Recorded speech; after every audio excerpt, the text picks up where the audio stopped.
Assalamualaikum warahmatullahi wabarakatuh. Perkenalkan, nama saya Nadiatul Khairunisa dari 12 PS1, absen 19. Saya akan menjelaskan tentang pernikahan dalam Islam. Arti pernikahan dalam Islam sendiri yaitu eh, pernikahan atau nikah berasal dari bahasa Arab nikah, himpunan atau kumulan. Secara syar'i, nikah adalah suatu ikatan lahir batin antara seseorang laki-laki dan perempuan untuk hidup bersama dalam satu rumah tangga melalui akad yang dilakukan menurut syariat Islam. Hukum nikah itu ada 5, yaitu yang satu mubah, sunnah, wajib, makruh. Mubah yaitu hukum asli nikah. Bagi yang memenuhi syarat ia berhak menikah. Sunnah yaitu bagi yang mampu dan memenuhi syarat namun mampu mengendalikan hawa nafsunya sehingga tidak berbuat taubat. Wajib yaitu bagi yang mampu menikah dan khawatir terjerumus perzinaan. Yang keempat yaitu makruh, bagi yang ingin menikah tetapi belum mampu. Yang kelima yaitu haram, bagi yang mempunyai tujuan menikah untuk berbuat kejahatan.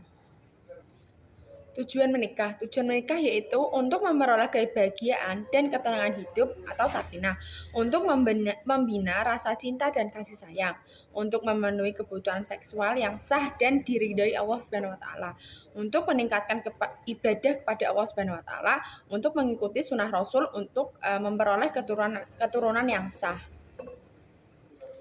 Yang selanjutnya yaitu rukun dan syarat menikah. Calon suami dan calon istri. Calon suami yaitu beragama Islam atas kehendak sendiri, bukan muhrim atau tidak sedang ihram. Yang calon istri yaitu beragama Islam, tidak terpaksa, bukan muhrim, tidak bersuami, tidak sedang dalam masa iddah. Yang keenam, tidak sedang ihram haji atau umroh. Dan syaratnya yaitu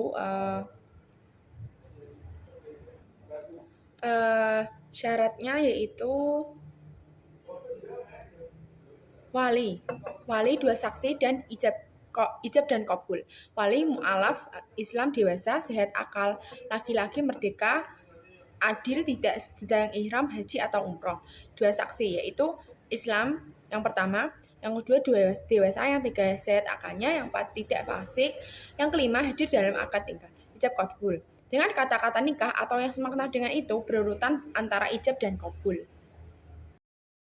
Materi selanjutnya yaitu mahram. Mahram yaitu bahasa mahram berarti yang diharamkan. Menurut istilah dalam ilmu fikih, mahram adalah wanita yang haram dinikahi. Berikut yaitu wanita yang haram dinikahi karena keturunan atau nasab. Yang satu yaitu ibu kandung dan seterusnya ke atas ibu kandung dan seterusnya ke atas, atau nenek dari ibu dan dari nenek ayah. Yang kedua anak perempuan kandung dan seterusnya ke bawah, atau cucu dan seterusnya. Yang ketiga saudara perempuan sekandung, sebapak atau seibu. Yang keempat saudara perempuan dari bapak. Yang kelima saudara perempuan dari ibu. Yang keenam anak perempuan dari saudara laki-laki dan seterusnya ke bawah. Yang ketujuh anak perempuan dari saudara perempuan dan seterusnya ke bawah. Yang kedua karena sepersusuan. Yang pertama yaitu ibu yang menyusui, atau yang kedua ibu saudara perempuan sesusuan. Yang ketiga yaitu karena perkawinan, ibu dari istri atau mertua. Yang kedua anak tiri, anak dari istri dengan suami lain apabila suami sudah kumpul dengan ibunya. Yang ketiga ibu tiri atau istri dari ayah, baik sudah dicerai atau belum. Yang keempat menantu atau istri dari anak laki-laki, baik sudah dicerai maupun belum. Yang kelima yaitu wanita yang haram dinikahi karena mempunyai pertalian muhrim dengan istri. Materi selanjutnya yaitu wali nikah atau pertalian darah atau nasab. Yang satu yaitu ayah kandung atau ayah tiri tidak sah jadi wali. Yang kedua kakek atau ayah dari ayah mempelai perempuan dan seterusnya ke atas. Yang ketiga yaitu saudara laki-laki sekandung. Yang empat saudara laki-laki seayah. Yang kelima anak laki-laki dari saudara laki-laki sekandung. Yang keenam anak laki-laki dari saudara laki-laki seayah. Yang ketujuh saudara laki-laki ayah yang seayah dengan ayah. Yang kedelapan anak laki-laki dari saudara laki-laki ayah yang sekandung dengan ayah. Yang kesembilan anak laki-laki dari saudara laki-laki ayah yang seayah dengan ayah. Materi selanjutnya yaitu wali hakim. Wali hakim bertindak secara wali nikah apabila memenuhi kondisi sebagai berikut. Yang ke-1 yaitu wali nasab benar-benar tidak ada. Yang kedua, wali yang lebih dekat akrab tidak memenuhi syarat, dan wali yang lebih jauh atau abad tidak ada. Wali akrab berpergian jauh dan tidak memberi kuasa pada wali nasab urutan berikutnya untuk bertindak sebagai wali nikah. Yang keempat yaitu wali nasab sedang berikhram haji atau umroh. Yang kelima, wali nasab menolak bertindak sebagai wali nikah. Yang keenam yaitu wali yang lebih dekat masuk penjara sehingga tidak dapat bertindak sebagai wali nikah. Yang ke-8 yaitu wali yang lebih dekat hilang sehingga tidak diketahui tempat tinggalnya. Materi selanjutnya yaitu hak dan kewajiban suami dan istri. Yang pertama yaitu wali nasab benar-benar tidak ada, wali yang lebih dekat akrab tidak memenuhi syarat, dan wali yang lebih jauh atau tidak ada. Yang ketiga yaitu wali akrab berpergian jauh. Yang ketiga, wali nasab sedang berihram. Yang keempat, wali nasab menolak bertindak. Yang kelima, wali yang lebih dekat masuk penjara. Yang ketujuh, wali yang lebih dekat hilang sehingga tidak diketahui tempat tinggalnya. Kewajiban istri yaitu patuh dan taat pada suami dalam batas yang sesuai dengan ajaran Islam. Perintah suami yang bertentangan dengan ajaran Islam tidak wajib ditaati oleh seseorang istri. Memelihara dan menjaga kehormatan diri dan keluarga serta harta benda suami. Yang ketiga yaitu mengatur rumah tangga dengan baik sesuai dengan fungsi ibu kepala rumah tangga. Yang keempat, memelihara dan mendidik anak, terutama pendidikan agama. Yang kelima, bersikap hemat, cermat, ridho, dan syukur serta bijaksana pada suami. Selanjutnya yaitu hak suami dan hak istri. Yang pertama, hak suami. Hak suami itu yang ditaati dalam seluruh perkara kecil atau maksiat. Yang kedua, diminta izin oleh istri yang hendak keluar rumah. Yang ketiga, istri tidak boleh puasa sunnah kecuali dengan izin suaminya. Yang keempat, mendapatkan pelayanan dari istri. Yang kelima, disyukuri kebaikan yang diberikannya. Istri yaitu yang pertama mendapat mahar dari suaminya. Yang kedua, mendapat perlakuan yang patut dari suaminya. Yang ketiga, mendapatkan nafkah, pakaian, dan tempat tinggal dari suaminya. Yang keempat, mendapatkan perlakuan adil jika suami memiliki lebih dari satu istri. Yang kelima, mendapatkan bimbingan dari suami agar selalu taat kepada Allah Subhanahu wa Ta'ala. Materi selanjutnya yaitu talak.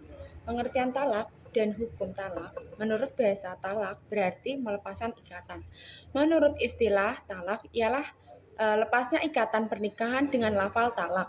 Asal hukum talak adalah makruh karena talak merupakan perbuatan halal tetapi sangat dibenci Allah Subhanahu wa Ta'ala. Rukun talak yaitu hal-hal yang harus dipenuhi dalam talak ada 3 macam.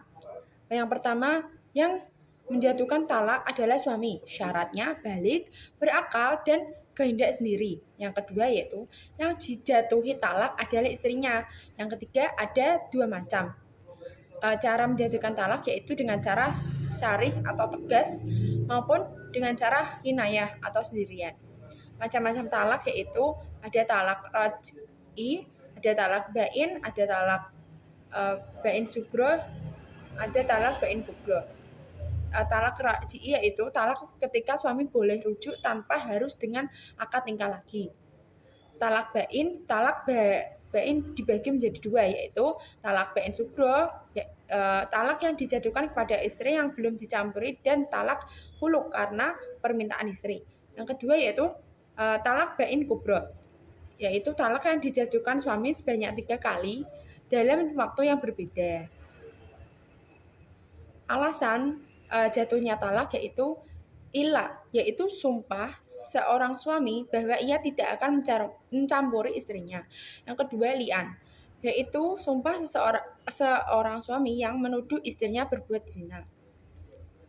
Yang ketiga, zihar, yaitu ucapan suami kepada istri yang berisi penyerupaan istri dengan ibunya. Yang empat, khulu, talak tebus, yaitu talak yang diucapkan oleh suami dengan cara istri membayar kepada suami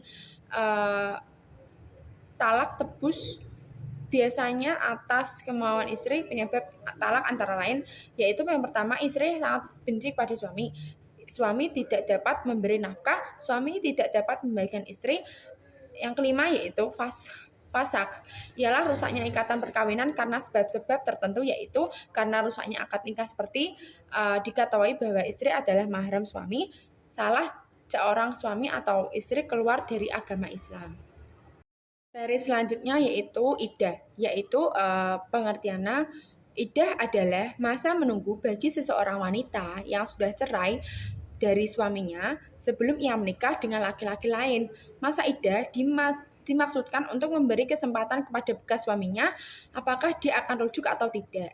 Lamanya masa iddah yaitu wanita yang sedang hamil, masa iddahnya sampai melahirkan anaknya.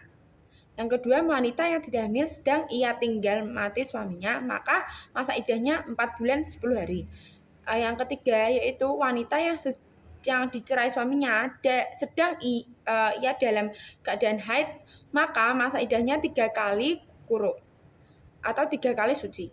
Yang keempat, wanita yang tidak haid atau belum haid, masa iddahnya selama 3 bulan. Yang kelima yaitu wanita yang dicerai sebelum dicampuri suaminya, maka baginya tidak ada masa iddah. Wanita dalam iddah.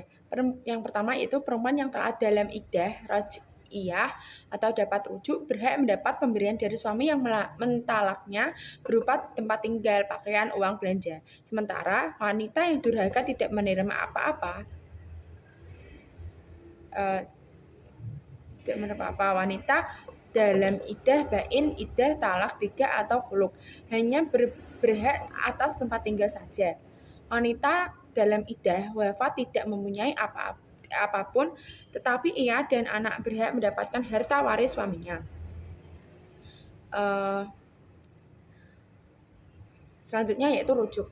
Rujuk artinya kembali. Yang dimaksud dengan rujuk adalah kembalinya suami istri pada ikatan perkawinan setelah terjadi talak raj'i dan masih dalam masa iddah. Hukum rujuk itu ada 5, yaitu 1. Asal hukum rujuk adalah mubah. Yang kedua, haram apabila si istri dirugikan serta lebih menderita dibandingkan dengan sebelum rujuk. Yang ketiga, makruh bila diketahui meneruskan perceraian lebih manfaat. Yang keempat, sunnah bila diketahui rujuk lebih bermanfaat dibandingkan meneruskan perceraian. Yang kelima, wajib khusus bagi laki-laki jika ditakutkan tidak dapat menahan hawa nafsunya, sedangkan ia masih memiliki hak rujuk dalam masa iddah istri. Perkawinan menurut Undang-Undang Nomor 1 1974.